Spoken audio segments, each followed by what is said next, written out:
Screen visible है सभी को?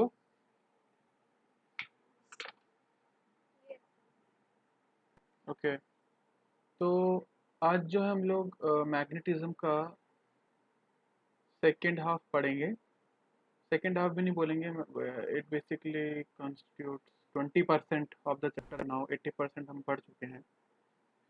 अब हम लोगों को जो टॉपिक समझना है उसका कनेक्शन देखिए, वो पिछले वाले की तरह उसके पिछले वाले से कनेक्शन है। क्या कनेक्शन है देखिए। अभी तक जो हम लोगों ने पढ़ा था, अभी तक जो हमने सीखा था वो ये पढ़ा था कि कैसे एक करंट करंट कैरिंग कंडक्टर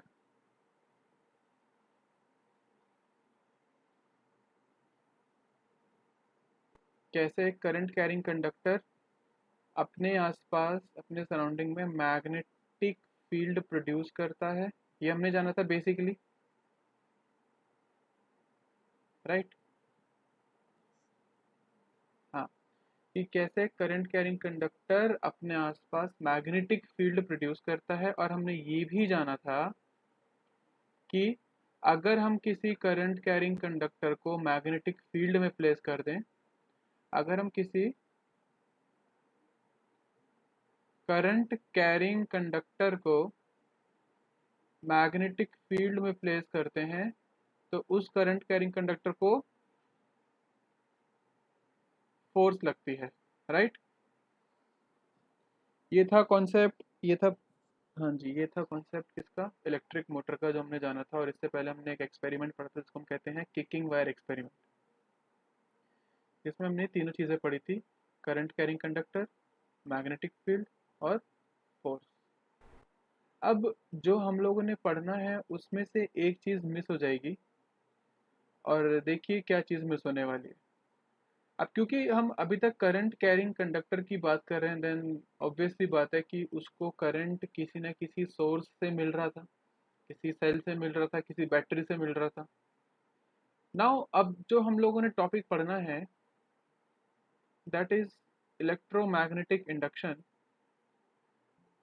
इस इलेक्ट्रोमैग्नेटिक इंडक्शन में हम लोग क्या पढ़ेंगे? हम लोग ये पढ़ेंगे कि कैसे हम कैसे हम सिर्फ मैग्नेटिक फील्ड की मदद से,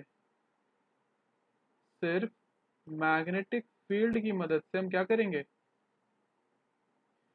करंट प्रोड्यूस करेंगे, करंट को प्रोड्यूस करेंगे। यहाँ पर तुम्हें कोई भी सेल नज़र नहीं आएगा। जो भी सर्किट पढ़ोगे वहाँ तुम्हें कोई सेल नज़र नहीं आएगा, कोई बैटरी नज़र नहीं आएगी।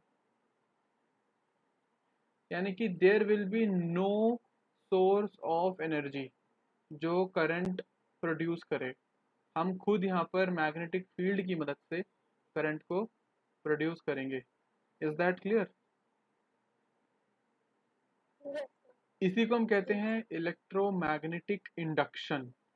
क्या होता है इलेक्ट्रोमैग्नेटिक इंडक्शन? इलेक्ट्रोमैग्नेटिक इंडक्शन का मतलब होता है कि आप मैग्नेट की मदद से करंट को प्रोड्यूस कर रहे हैं, या हम टेक्निकली बोलें तो करंट को इंड्यूस कर रहे हैं एक कंडक्टर में, जब वो कंडक्टर हमने कनेक्ट भी नहीं कर रखा किसी भी सेल या बैटरी से। ठीक है, अभी तक हम क्या कर रहे थे कि करंट कैरिंग कंडक्टर से मैग्नेटिक फील्ड प्रोड्यूस हो रहा था, करंट कैरिंग कंडक्टर से मैग्नेटिक फील्ड प्रोड्यूस हो रहा था।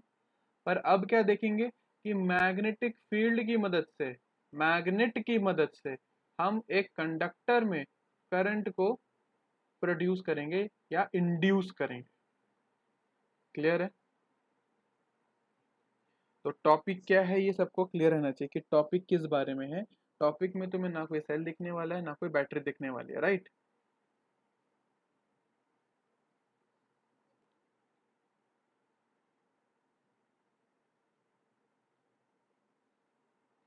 चलिए, तो इलेक्ट्रोमैग्नेटिक इंडक्शन क्या है? इलेक्ट्रोमैग्नेटिक इंडक्शन है कि जब हम करंट इंड्यूस करते हैं मैग्नेट की मदद से किसी कंडक्टर में, राइट।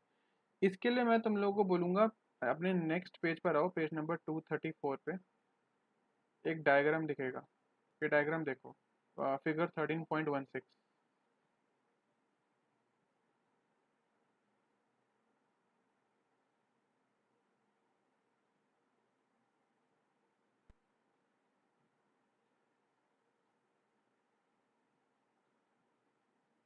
देखिए क्या है, एक बहुत सिंपल सा बहुत सिंपल सा सर्किट है ये। एक कॉइल है जिसको कनेक्ट किया गया है किससे, गैल्वेनोमीटर से। गैल्वेनोमीटर पता है तुम लोगों को क्या होता है? What is galvanometer?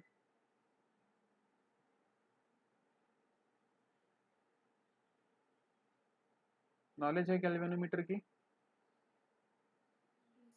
कोई दिक्कत नहीं है। गैल्वेनोमीटर एक ऐसी डिवाइस होती है, देखिए, गैल्वेनोमीटर एक ऐसी डिवाइस होती है जो कि करंट, दो दो काम करता है गैल्वेनोमीटर। सबसे पहला, मैग्नीट्यूड ऑफ करंट को,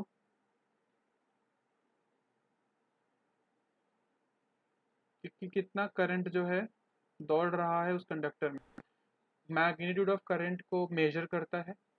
ठीक है, देखो अब तुम बोलोगे वो तो एमीटर भी करता है, तो फर्क क्या हुआ गैल्वेनोमीटर और एमीटर में?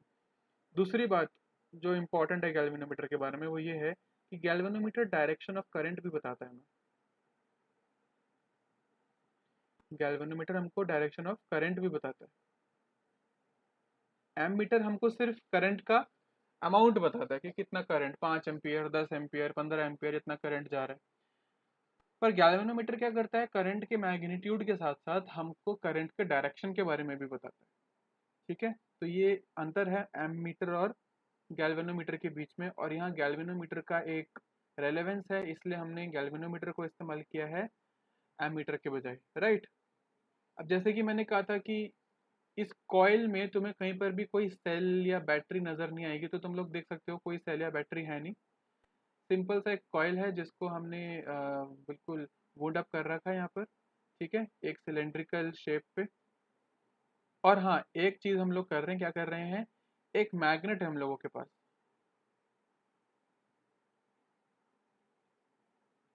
ठीक है, एक मैग्नेट है हम लोगों के पास, और वो मैग्नेट, देखिए, वो मैग्नेट का पोल हम लोगों को पता है, ये नॉर्थ पोल है, साउथ पोल है।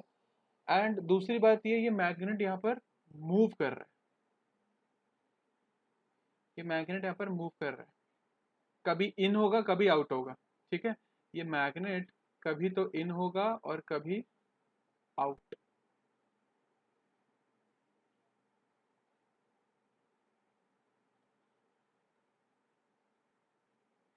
इस मैग्नेट का मोशन हम लोग डिसाइड कर रहे हैं कि कब इन जाना है कब आउट जाना है।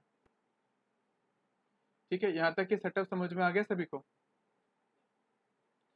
तो हमने क्या किया, जब इस मैग्नेट को इन एंड आउट मूव करना शुरू किया तो हमने ये पाया कि भाई ये जो गैल्वेनोमीटर था, ये जो गैल्वेनोमीटर था, इस गैल्वेनोमीटर का डिफ्लेक्शन, इसमें डिफ्लेक्शन होना शुरू हो गया। इसका नीडल, जब तक मैग्नेट हमने मूव करना शुरू नहीं किया तब तक इस गैल्वेनोमीटर का जो पॉइंट था वो जीरो पर था। पर जैसे ही हमने इस मैग्नेट को मूव करना शुरू किया, गैल्वेनोमीटर में डिफ्लेक्शन चालू हो गई। कभी गैल्वेनोमीटर का डिफ्लेक्शन यहाँ जा रहा है, कभी गैल्वेनोमीटर का डिफ्लेक्शन यहाँ जा रहा है, और जीरो पे तो आ ही नहीं रहा है। समझ रहे हो मेरी बात? फॉर एग्जाम्पल, जब मैग्नेट कॉइल के अंदर गया, जब मैग्नेट कॉइल के अंदर गया तो डिफ्लेक्शन कुछ, करंट का डायरेक्शन सपोज कुछ ऐसे था। ठीक है, जब मैग्नेट अंदर की तरफ जा रहा है कॉइल में, और जब मैग्नेट बाहर आया तब करंट का डायरेक्शन ऐसे हो गया, रिवर्स हो गया। समझ रहे हो मेरी बात? नहीं समझ, नहीं समझे तो मैं वापस से समझा देता हूँ। देखो क्या हो रहा है, मैग्नेट को अंदर लेके गए तो डिफ्लेक्शन जो था वो हुआ सपोज ऐसे, सब ऐसे हुआ। जब मैग्नेट इन जा रहा है, और जब मैग्नेट आउट जा रहा है तब डायरेक्शन कुछ इस प्रकार हो गई।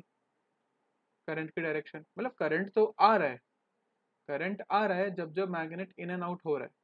और जब हमने मैग्नेट को स्टेशनरी कर दिया तब डिफ्लेक्शन जो है वो जीरो की तरफ आने लग गया, यानी कि नो करंट, यानी कि नो करंट। समझे मेरी बात? ये हम लोगों ने पाया। तो एक बात तो समझ में आई हमको। क्या बात समझ में आई? कि मैग्नेट के मोशन की वजह से, मैग्नेट की मोशन की वजह से इस कंडक्टर में करंट इंड्यूस हो रहा था? मैग्नेट के मोशन की वजह से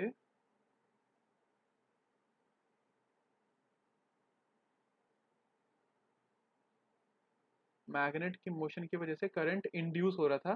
करंट इंड्यूस हो रहा था कहाँ? कंडक्टर में। जबकि हमने तो कोई सेल या बैटरी अटैच भी नहीं कर रखी है सर्किट में, राइट? चलिए, अब इसको और डिटेल में समझने के लिए हम एक बारी क्या करते हैं, ये एक्टिविटी रीड कर लेते हैं। एक्टिविटी तुम्हारी बुक में दी गई है, एक्टिविटी 13.8।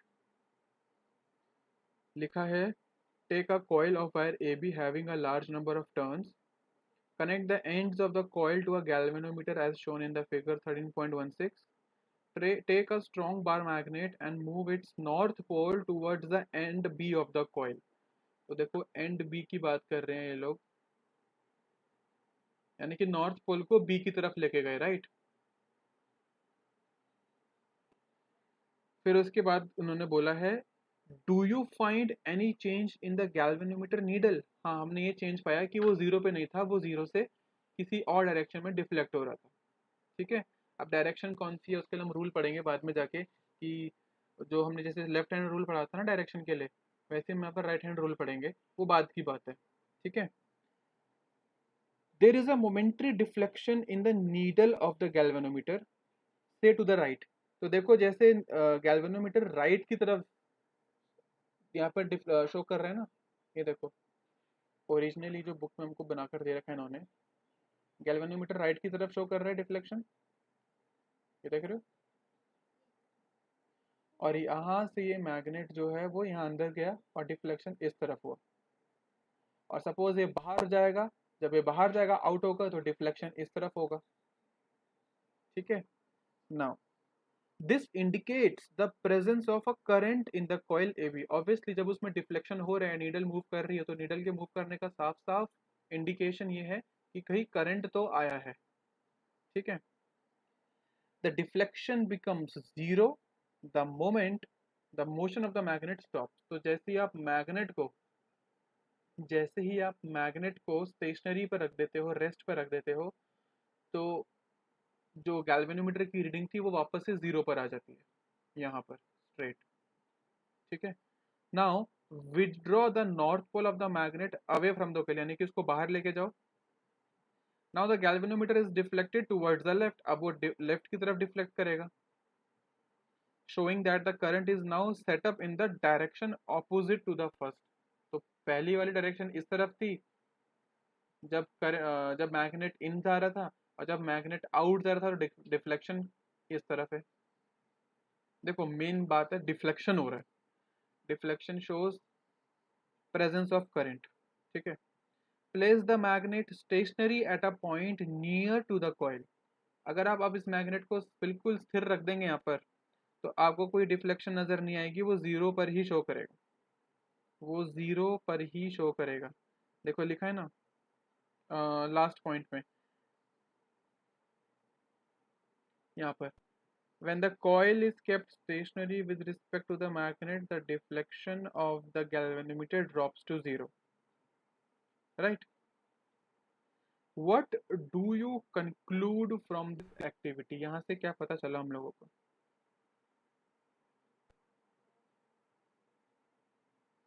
बताए, यहाँ से क्या पता चला? क्या क्या क्या बातें समझ में आ रही है हमको इस एक्टिविटी से? कंक्लूजन क्या निकल रहा है इस एक्टिविटी से? Anyone?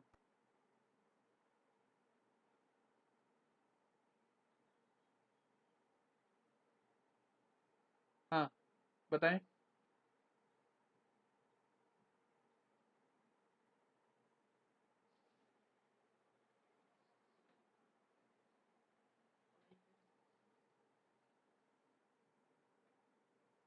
am I audible? Yes, I am asking for conclusion. हमने यहाँ से क्या निष्कर्ष निकाला? पहला निष्कर्ष ये निकाला हमने यहाँ से कि करंट इंड्यूस तभी होगा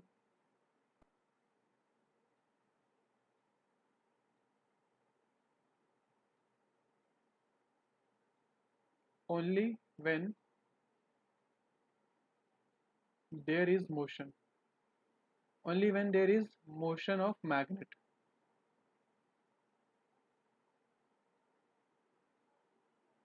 ठीक है, मैग्नेट में जब जब मोशन होगा तब तब करंट इंड्यूस होगा कॉइल में।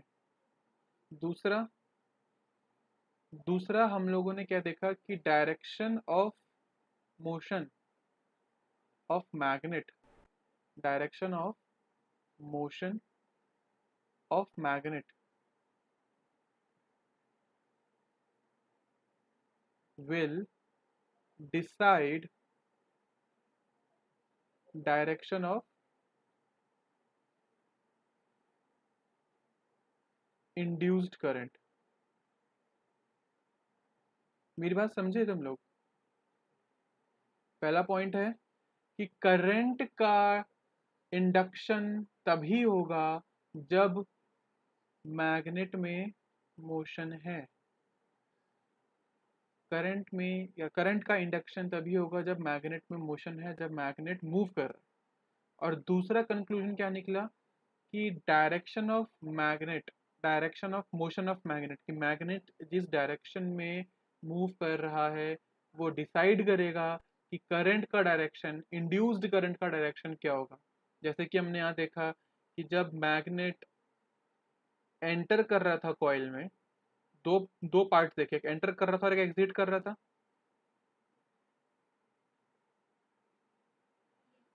तो जब एंटर कर रहा था, तब एंटर करते वक्त हमने क्या देखा कि करंट का डायरेक्शन गैल्वेनोमीटर में ऐसे दिखा, इस डायरेक्शन में, राइट में दिखा। और जब एग्जिट कर रहा था तब गैल्वेनोमीटर का डिफ्लेक्शन लेफ्ट साइड हुआ। ठीक है, मैं यहाँ लिख भी देता हूँ। जब मैग्नेट एंटर कर रहा था तो गैल्वेनोमीटर का डिफ्लेक्शन टुवर्ड्स लेफ्ट। और जब एग्जिट कर रहा था मैग्नेट, यानी कि कॉइल से दूर जा रहा था, तब गैल्वेनोमीटर का डिफ्लेक्शन टुवर्ड्स, ओके मैंने ऊपर लेफ्ट लिख दिया, पहले राइट होगा, टुवर्ड्स राइट, और यहाँ टुवर्ड्स लेफ्ट। तो जैसे जैसे मैग्नेट की डायरेक्शन चेंज होगी, by magnet I mean magnetic field, अभी आगे मैग्नेटिक फील्ड आएगा। जैसे जैसे मैग्नेट या मैग्नेटिक फील्ड की डायरेक्शन चेंज होगी, वैसे वैसे करंट की डायरेक्शन भी चेंज होगी। ये तो हमने इलेक्ट्रिक मोटर में भी देखा था कि जब हमने करंट की डायरेक्शन चेंज कर दी थी कम्यूटेटर या स्प्लिट रिंग की मदद से, तो कॉइल में अपवर्ड की जगह डाउनवर्ड की फोर्स लगने लग गई थी, है ना। तो यानी कि कोई भी चीज़ बदलेगी, कोई भी चीज़ का डायरेक्शन बदलेगा तो उसका इम्पैक्ट सीधा सीधा दूसरे पर भी आएगा। समझ में आ गई बात? चलिए, तो ये जो पूरा एक्सपेरिमेंट था, इसके लिए कौन रिस्पॉन्सिबल है? इस पूरे एक्सपेरिमेंट के लिए रिस्पॉन्सिबल है माइकल फैराडे। माइकल फैराडे ने ही हमको ये बताया था, इलेक्ट्रोमैग्नेटिक इंडक्शन का जो कॉन्सेप्ट है, माइकल फैराडे ने ही हम लोग को इंट्रोड्यूस किया था कि अगर आपको करंट इंड्यूस करना है तो ज़रूरी नहीं है कि आपके पास कोई सोर्स ऑफ एनर्जी ही हो, कोई सेल हो, बैटरी हो, इन्वर्टर हो, वटेवर।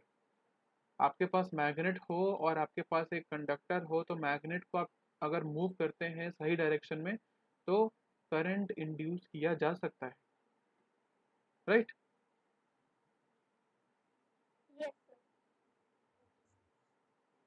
ओके, तो ये तो हुई पहली एक्टिविटी जिसने हमें बताया कि करंट इंड्यूस हो रहा है।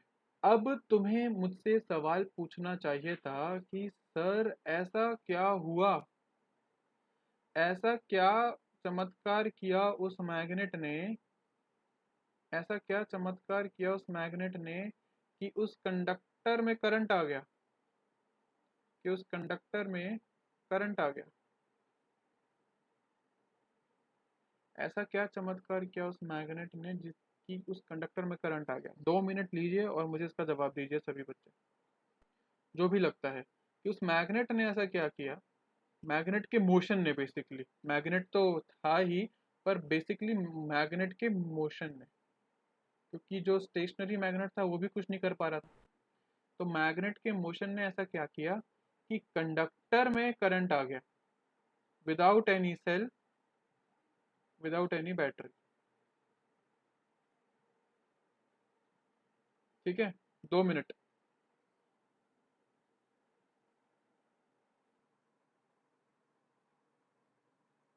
चलिए, कोई जवाब मिला किसी को?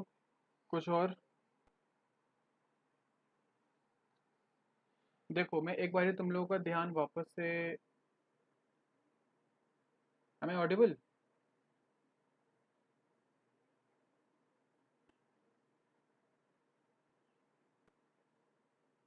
हमें ऑडिबल? ओके। तो मैं ये पूछ रहा था कि ऐसा क्या हुआ उस मैग्नेटिक फील्ड की वजह से कि करंट उसमें आ गया, करंट की प्रेजेंस शो होने लग गई। मैं एक तुम लोगों को एक ऑब्जर्वेशन नोट करवाना चाहता हूँ यहाँ पर कि देखो, जब मैग्नेट इस कॉइल को अप्रोच कर रहा था, जब मैग्नेट इस कॉइल को अप्रोच कर रहा था, तब इस कॉइल के पास मैग्नेटिक फील्ड की स्ट्रेंथ ज्यादा महसूस होगी या कम महसूस होगी? ज्यादा, क्योंकि इसका मैग्नेटिक फील्ड कुछ ऐसा रहा होगा। और जैसे जैसे ये कॉइल के पास जाएगा, कॉइल को उतनी ज्यादा मैग्नेटिक फील्ड जो है एक्सपीरियंस करने को मिलेगी। ठीक है। और जैसे जैसे मैग्नेट दूर जाएगा इस कॉइल से, वैसे ही इसको मैग्नेटिक फील्ड कम मिलेगी। तो कहने का मतलब ये है कि मैग्नेट को हमने मोशन में इसलिए रखा है ताकि मैग्नेटिक फील्ड चेंज होती रहे, बढ़ती रहे, घटती रहे, बढ़ती रहे, घटती रहे।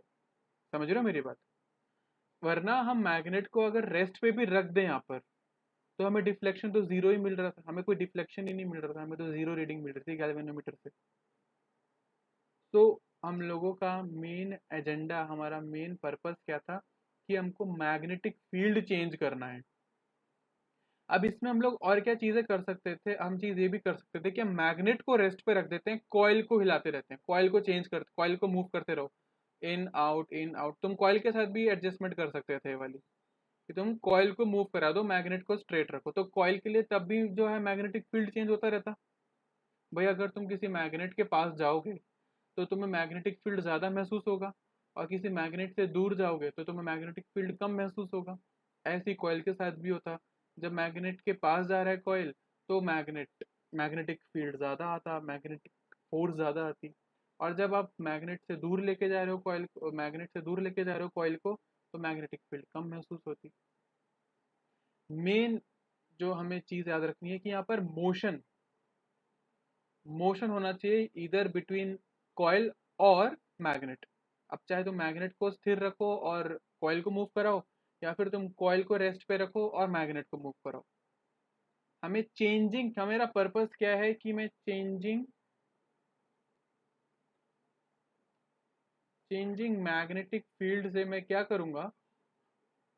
करंट इंड्यूस करूंगा। देखो, करंट इंड्यूस करने का मतलब क्या होता है? इंड्यूस करने का मतलब होता है किसी चीज का अफेक्ट आना, इफेक्ट आना, प्रभाव आना। तो चेंजिंग मैग्नेटिक फील्ड की वजह से इस कंडक्टर में, इस पूरे कॉइल में क्या आ रहा है? करंट आ रहा है।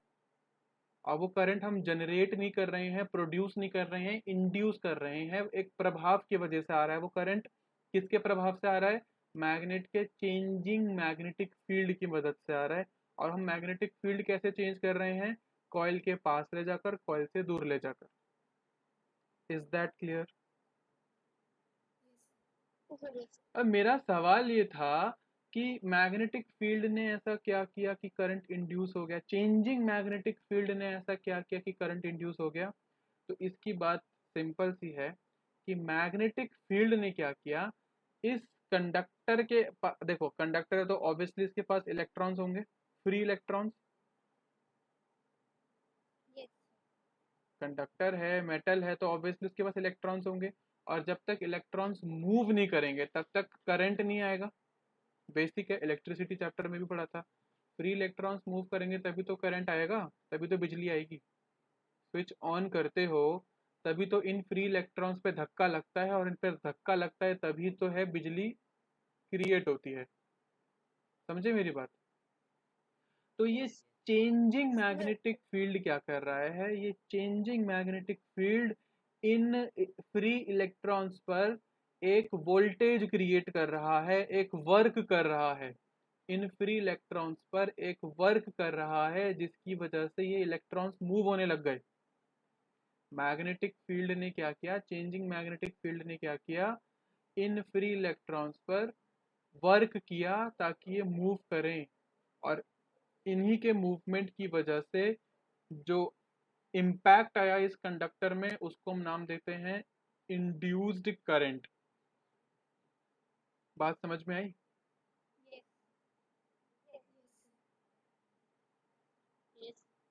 तो अभी तक हम लोगों का जो ऑब्जर्वेशन है वो ये है कि एक तो रिलेटिव मोशन होना चाहिए, चाहे कॉइल को मूव करा लो या फिर मैग्नेट को मूव करा लो।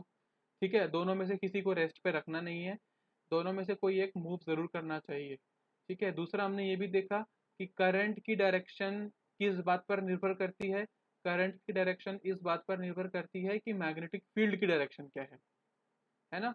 मैग्नेटिक फील्ड की डायरेक्शन क्या है? अब देखो, जब नॉर्थ पोल बी को अप्रोच कर रहा था, जब नॉर्थ पोल बी को अप्रोच कर रहा था तब direction of current right side में दिखा रहा है यहाँ पर ये।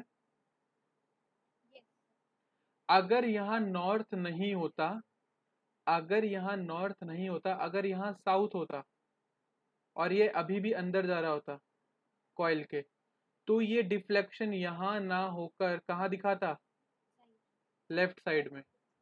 क्योंकि अब मैग्नेटिक फील्ड का डायरेक्शन ऑपोजिट कर दिया ना हम लोगों ने, हमने पोल्स चेंज कर दिए, पोल्स चेंज कर दिए यानी कि अब तो डायरेक्शन ऑफ मैग्नेटिक फील्ड हमने रिवर्स कर दिया। तो direction of magnetic field reverse करोगे तो करंट का डायरेक्शन भी तो रिवर्स हो जाएगा ना। सिंपल, सिंपल है, कोई दिक्कत? अभी नोट करने की चिंता मत करो, नोट में करवा दूंगा जो मुझे नोट करवाना होगा, पहले समझ लो कि हम लोग पढ़ क्या रहे हैं। ठीक है, तो ये अभी एक बार हम वापस से सारी चीज़ें लिख लेते हैं जो हमने सीखी हैं। पहले हमने क्या चीज़ सीखी है कि करंट इंड्यूस होता है किसकी वजह से, चेंजिंग मैग्नेटिक फील्ड की वजह से। सिर्फ मैग्नेटिक फील्ड की वजह से नहीं, चेंजिंग मैग्नेटिक फील्ड की वजह से। ठीक है, दूसरा हमने क्या सीखा कि direction of magnetic field, direction of magnetic field decide करेगा डायरेक्शन ऑफ इंड्यूस्ड करंट।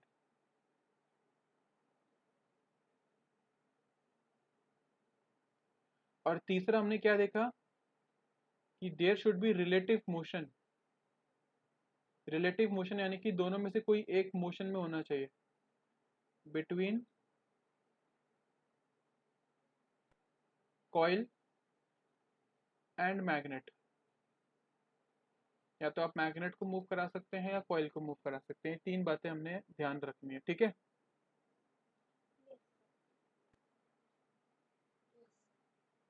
अब आगे देखो, आगे ये हमारे पास एक और एक्सपेरिमेंट है।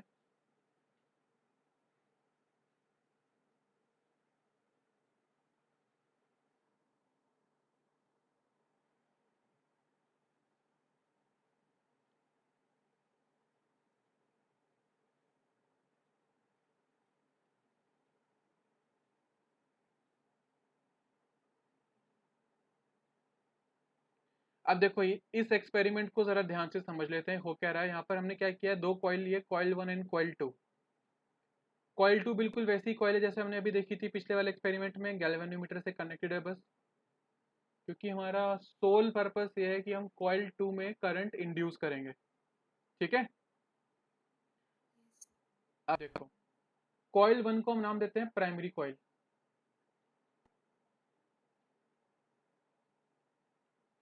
कॉइल 2 को हम नाम देते हैं सेकेंडरी कॉइल, जिसमें हम करंट इंड्यूस करना चाहते हैं। जिसमें हम करंट का इम्पैक्ट लाना चाहते हैं इलेक्ट्रोमैग्नेटिक इंडक्शन की मदद से। कॉइल वन का सेटअप कुछ इस प्रकार है कि यहाँ पर हमने एक बैटरी रखी हुई है इंटेंशनली विद अ की, और बेसिक सर्किट है, दैट्स इट।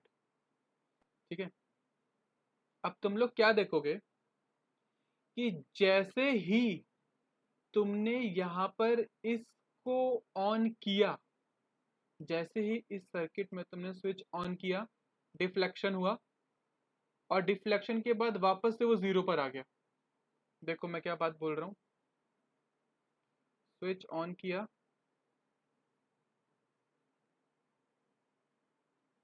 ऑन करते ही क्या हुआ, करंट इंड्यूस हुआ। करंट इंड्यूस हुआ कहाँ पर, सेकेंडरी कॉइल में करंट इंड्यूस हुआ, डिफ्लेक्शन हुआ कॉइल में, सॉरी डिफ्लेक्शन हुआ गैल्वेनोमीटर में, एंड देन वो वापस जीरो पर आ गया। ठीक है, देखो किस डायरेक्शन में हो रहा है डिफ्लेक्शन। डिफ्लेक्शन जो है राइट साइड में हो रहा है, देख रहे हो। और अभी भी स्विच ऑन है, स्विच ऑन है, और अब जीरो पर शो कर रहा है, और अब जीरो पर शो कर रहा है ये। ठीक है, गैल्वेनोमीटर की रीडिंग अब जीरो पे शो कर रही है, डिस्पाइट नोइंग कि ये सर्किट अभी ऑन है। अब जैसे ही तुम इसको ऑफ करोगे, जैसे ही तुम इसको स्विच ऑफ करोगे,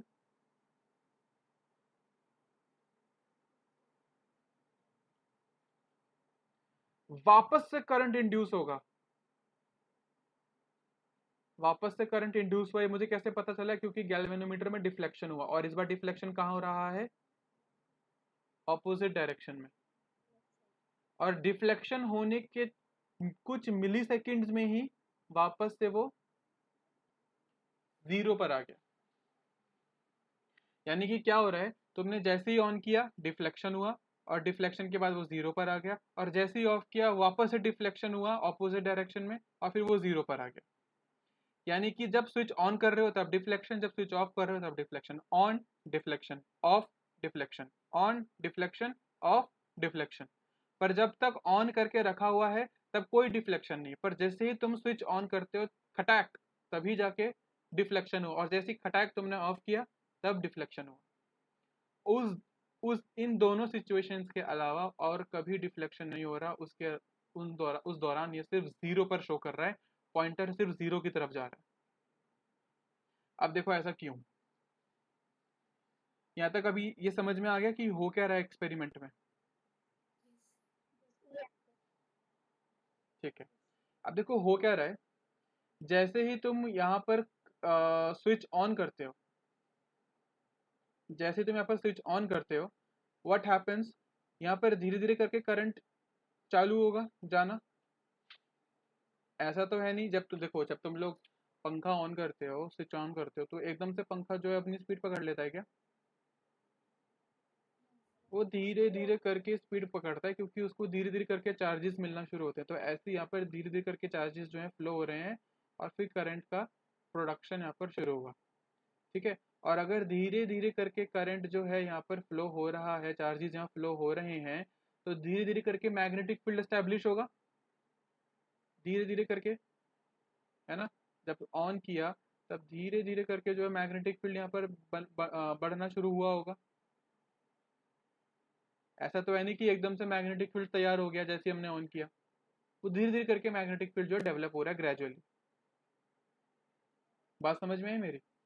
तो जब हमने ऑन किया था, जब हमने ऑन किया था तब उस समय क्या हुआ, उस समय मैग्नेटिक फील्ड इंक्रीज हो रहा था, यानी कि चेंज हो रहा था।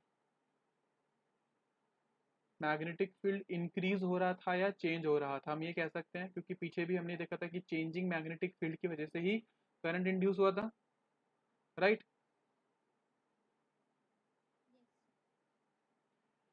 और जब हम मैग्नेट, और देखो जब हम ऑफ करते हैं, जब हम ऑफ करते हैं तब मैग्नेटिक फील्ड धीरे धीरे करके डिक्रीज होगा, यानी कि धीरे धीरे करके वो फिर से चेंज होगा। और ऑन और ऑफ के बीच का जो समय है उस समय मैग्नेटिक फील्ड बिल्कुल कांस्टेंट है। और जब मैग्नेटिक फील्ड कांस्टेंट था तब डिफ्लेक्शन भी जीरो था। पर जब ऑन करा मैग्नेटिक फील्ड में बदलाव आया तो डिफ्लेक्शन हुआ। जब ऑफ करा मैग्नेटिक फील्ड में बदलाव आया तब डिफ्लेक्शन हुआ। समझ में आई बात? Yes sir.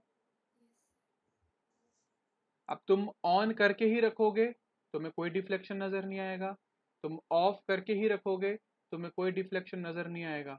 जब ऑन करके रखा है कुछ समय बाद देखोगे मैग्नेटिक फील्ड अपना एक कांस्टेंट मैग्नीट्यूड अचीव कर लेगा, मैग्नेटिक फील्ड एक कंसिस्टेंट हो जाएगा। तब धीरे धीरे करके सुई जो है वो राइट से जीरो की तरफ आ जाएगी। राइट से सुई धीरे धीरे करके राइट से जीरो की तरफ आ जाएगी जब मैग्नेटिक फील्ड कंसिस्टेंट हो जाएगा। पर जैसे ही तुमने बंद किया तो फिर वो सुई यहाँ से यहाँ आ गई, और जब मैग्नेटिक फील्ड गायब हो गया तो वापस सुई यहाँ पर आ गई। तो जब ऑन कर रहे हो टक तब डिफ्लेक्शन, और जब ऑफ किया टक तब डिफ्लेक्शन। यानी कि टक टक टक टक करते रहोगे तो डिफ्लेक्शन होता रहेगा, क्योंकि तुम्हारे ऑन और ऑफ करने की वजह से ही मैग्नेटिक फील्ड बढ़ और घट रहा है ना। मैग्नेटिक फील्ड एकदम से डेवलप नहीं होता, धीरे धीरे करके डेवलप होता है। जैसे मैंने पंखे का एग्जांपल दिया कि तुमने मैग्नेट ऑन करा स्विच और एकदम से मैग्नेटिक फील्ड पूरा हाई बीम पे शुरू हो गया, नहीं, धीरे धीरे करके शुरू हो रहा है मैग्नेटिक फील्ड। इसलिए डिफ्लेक्शन भी धीरे धीरे करके राइट की तरफ गई, और फिर जब ऑफ किया तब धीरे धीरे करके लेफ्ट की तरफ गई। पर ये हमें याद रखना है कि जब मैग्नेटिक फील्ड कंसिस्टेंट है ऑन कर कर जब हमने रखा हुआ है सर्किट को, तब उस समय डिफ्लेक्शन बोलो नहीं होगा। उस समय डिफ्लेक्शन नहीं होगा, क्योंकि उस समय मैग्नेटिक फील्ड चेंज ही नहीं हो रहा, मैग्नेटिक फील्ड रेगुलर है, कंसिस्टेंट है। तो हमारा मेन फोकस यही रहता है कि कैसे हम मैग्नेटिक फील्ड को चेंज करें। पीछे हम कैसे चेंज कर रहे थे मैग्नेटिक फील्ड को? हम पीछे चेंज कर रहे थे मैग्नेटिक फील्ड को मूव कराकर, मैग्नेट को मूव कराकर, पास लेके गए दूर लेके गए, पास लेके गए दूर लेके गए। और यहाँ पर हमने क्या किया? स्विच ऑन किया बढ़ा, ऑफ किया घटाया, ऑन किया बढ़ा, ऑफ किया घटाया। समझे मेरी बात? So yes sir. this changing magnetic field is helping us to develop, is helping us to induce current in secondary coil.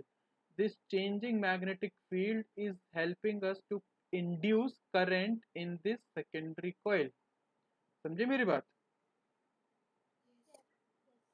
चलिए, अब इसी एक्टिविटी के जो ब्लू वाला पोर्शन है उसके नीचे आके बात करते हैं। इन दिस एक्टिविटी से हम पढ़ते हैं, in this activity we observe that as soon as the current in coil 1 reaches a steady value, जैसे करंट जो है पूरा एक रेगुलर हो जाता है, the galvanometer shows no deflection. यही बात कर रहा था मैं कि जैसे करंट का जो कॉइल 1 में जैसे करंट जो है अपनी एक मोमेंटम अचीव कर लेता है, एक पर्टिकुलर वैल्यू पे चलने लगता है करंट, तो डिफ्लेक्शन नहीं होता है।